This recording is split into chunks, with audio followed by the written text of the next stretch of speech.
श्री राम कृष्ण वचनामृत। तव कथामृतं तप्त जीवनं कविभिरीडितं कल्मषापहं श्रवणमंगलं श्रीमदाततं भुवि गृह्णन्ति ये भूरिदा जना। परिच्छेद 2 द्वितीय दर्शन। अखंड मंडलाकारं व्याप्तं येन चराचरं तत्पदं दर्शितं येन तस्मै श्री गुरुवे नमः। द्वितीय दर्शन का प्रसंग सुबह का समय था। 8 बजे होंगे। श्री रामकृष्ण उस समय दाढ़ी बनवाने की तैयारी में थे। तब भी थोड़ी ठंडी थी, इसलिए वे शरीर पर गरम किनारीदार शाल ओढ़े हुए थे। मास्टर को देखकर उन्होंने कहा, तुम आए हो? अच्छा, यहाँ बैठो। यह वार्तालाप श्री रामकृष्ण के कमरे के दक्षिण पूर्व बरामदे में हो रहा था। नाई आया हुआ था। श्री रामकृष्ण उसी बरामदे में बैठकर दाढ़ी बनवाने लगे। बीच बीच में वे मास्टर के साथ बातचीत कर रहे थे।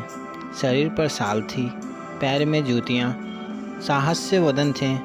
बात करते समय कुछ तुतलाते हुए श्री रामकृष्ण मास्टर से, क्यों जी, तुम्हारा घर कहाँ है?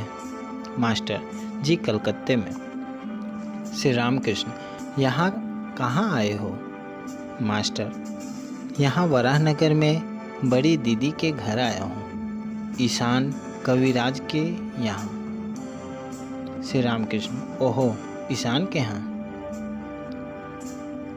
श्री केशव चंद्र सेन के लिए श्री रामकृष्ण का जगन माता के पास रोना।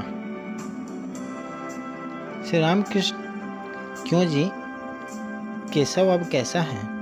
बहुत बीमार था। मास्टर, जी हाँ, मैंने भी सुना था कि बीमार है, पर अब शायद अच्छे हैं। श्री रामकृष्ण, मैंने तो केशव के लिए माँ के निकट नारियल और चीनी की पूजा मानी थी। रात को जब नींद उचट जाती थी तब माँ के पास रोता और कहता था, माँ, केशव की बीमारी अच्छी कर दे। केशव अगर ना रहा तो मैं कलकत्ते जाकर बातचीत किससे करूँगा? इसी से तो नारियल चीनी मानी थी। मार्च 1882। परिच्छेद 2। क्यों जी, क्या कोई कुक साहब आया है? सुना वह लेक्चर देता है।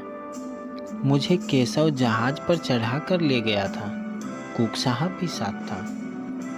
मास्टर, जी हाँ, ऐसा ही कुछ मैंने भी सुना था, परंतु मैंने उनका लेक्चर नहीं सुना था। उनके विषय में ज़्यादा कुछ मैं जानता नहीं। गृहस्थ तथा पिता का कर्तव्य। श्री रामकृष्ण, प्रताप का भाई आया था, कुछ दिन यहाँ रहा। काम काज कुछ है नहीं, कहता है मैं यहाँ रहूँगा। सुनते हैं जोरू जाता सबको ससुराल भेज दिया है। कच्चे बच्चे कई हैं। मैंने खूब डांटा, भला देखो तो लड़के बच्चे हुए हैं, उनकी देखरेख, उनका पालन पोषण तुम ना करोगे तो क्या कोई गांव वाला करेगा? शर्म नहीं आती? बीवी बच्चे को ससुर के यहाँ रख दिया है, उन्हें कोई और पाल रहा है। बहुत डांटा और काम काज खोज लेने को कहा, तब यहाँ से गया।